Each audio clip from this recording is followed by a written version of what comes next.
22 તારીખે આપણે ચંદોડ ખાતે કર્યું। ત્યારબાદ ત્યાં નિર્ણય લેવામાં આવ્યો કે આપણે આવનારી 6 તારીખે પ્રાંત અધિકારીની કચેરી આવેદનપત્ર આપવા જશું। પરંતુ મફત ચોર નાલાયક લુચ્ચી સરકાર આપણને આવેદનપત્ર આપવા દેવા પર રેલી કરવા દેવા પર તૈયાર નથી। કોઈ વાત નહીં, તમારે જે કરવું હોય તે પોલીસ અધિકારીને છૂટ છે, પણ પોલીસ અધિકારી અને પ્રાંત અધિકારી જેવું સમજતા હોય કે અહીંયા કનુભાઈના પૈસાથી સરકાર ચાલે ભાઈ, એવું નથી। અમારા ટેક્સના પૈસાથી તમને અમે ટેક્સ પેયર છે, અમે ટેક્સ ચૂકવીએ છીએ। અમે કોઈ હોટલમાં ખાવા જઈએ ત્યારે જીએસટી સીએસટી ચૂકવીએ છીએ। અમે કોઈ રોડ પર વાહન ફેરવીએ તો વાહનના ટોલ ટેક્સ આપીએ છીએ। અમે કોઈ પાલિકામાં, ગ્રામ પંચાયતમાં, નગરપાલિકામાં, મહાનગરપાલિકામાં રહીએ તો અમે ઘર વેરો, સફાઈ વેરો, લાઈટ વેરો, ડ્રેનેજ વેરો, પાણી વેરો આપીએ છીએ અને એમાંથી તમારું ઘર ચાલે છે। એટલે પોલીસ અધિકારી અને પ્રાંત અધિકારીને કહેવાનું કે તમે ભૂલી જજો કે આ કનુભાઈના પૈસા છે, અમારા પૈસા છે।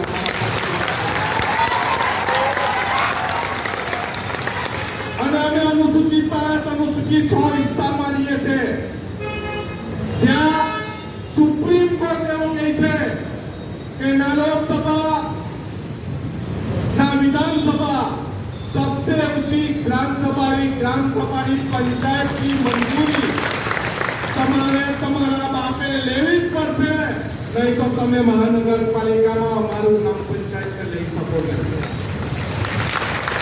તમને અત્યારે વરુણભાઈ વાત કરી, તમને અત્યારે નીતિનભાઈ વાત કરી કે નગરપાલિકા મહાનગરપાલિકામાં સમાવેશ થાય તો શું થાય?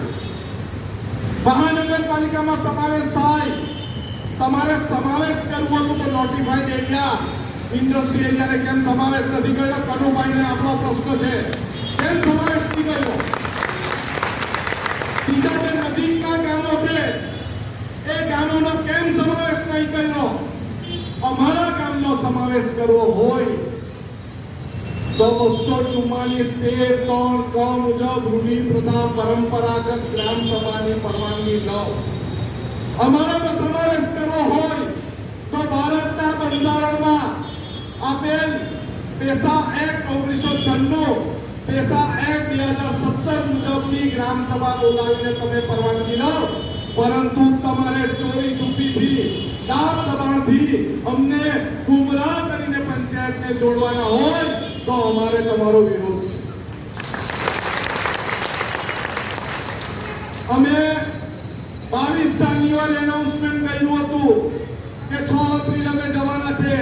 અમે પ્રાંત કચેરીનો સંપર્ક કરીને અમે પૂછ્યું કે વાપી સેવા સદનમાં તમે આવશો? વાપી સેવા સદનમાં અમે આવેદનપત્ર આપવાના છે, પરંતુ આપણને કોઈ જવાબ નહીં આવ્યો। રાતના 10:30 વાગે આપણા કાર્યકર્તાઓને બોલાવીને એમ કીધું તમને પરવાનગી આપી દેવાના છે, તમે એક અરજી કરો। પરંતુ પ્રશાસન, સરકારી તંત્ર ટૂંગું મેરું છે, આપણો અવાજ એમને નહીં સંભળાય, એટલે આજે સવારે કે તમે રેલી નહીં કાઢી શકો। કોઈ વાંધો નહીં, તમારી સત્તા છે અત્યારે, પરંતુ અમે અમારું આંદોલન અટકાવવાના નથી। અટકાવવાના છો તમે? લડવાના છે ને બધા? તાકાતથી લડવાનું છે આપણે। આવનારી 17 તારીખે આપણે વાપી નગરપાલિકાનો ઘેરાવો કરવાનો છે। કરવાનું છે ને? બધા હાથ ઊંચો કરીને કરવાનો છે ને? અમે વાસ્તવથી તમને સહકાર આપવા આવશું। કલ્પેશભાઈ ધરમપુરથી સહકાર આપવા આવશે, કુંજાલીબેન કપરાણાથી, વસંતભાઈ કપરાણાથી આવશે, રવિભાઈ પારડીથી આવશે, પરંતુ આપણે બધાએ આવવાનું છે ને? આપણે બધાએ કોઈ પણ કામ એક દિવસ પડતું મૂકીને આપણે ત્યાં પહોંચવાનું છે। પહોંચશો ને બધા? પહોંચશો ને? અને પોલીસ અધિકારીને મારી વિનંતી છે કે ભાઈ તમે ના પાડવાના તો 2 દિવસ પહેલા ના પાડજો, બરાબર ને? અમે તો આજે એનાઉન્સમેન્ટ કરી દીધું છે, તમારે ના પાડ્યું તો 2 દિવસ પહેલા ના પાડશો, પરંતુ અમે નગરપાલિકાનો ઘેરાવો કરીને જ રહીશું અને અમે ત્યાં ધરણા પર કરશું, ભાષણ પર કરશું અને અને જે પણ ચીફ ઓફિસર હશે એને બહાર બોલાવશો. અમને પૂછ્યા વગર અમારા ગામને જોડવાનો તમને શું અધિકાર છે? અમને જવાબ આપો. અમારા જાણ કર્યા વગર અમારા વેરાવદરોનો તમને શું અધિકાર છે? અમને જવાબ આપો. અમારા જાણ કર્યા વગર અમારા ગ્રામ્ય વિસ્તારમાં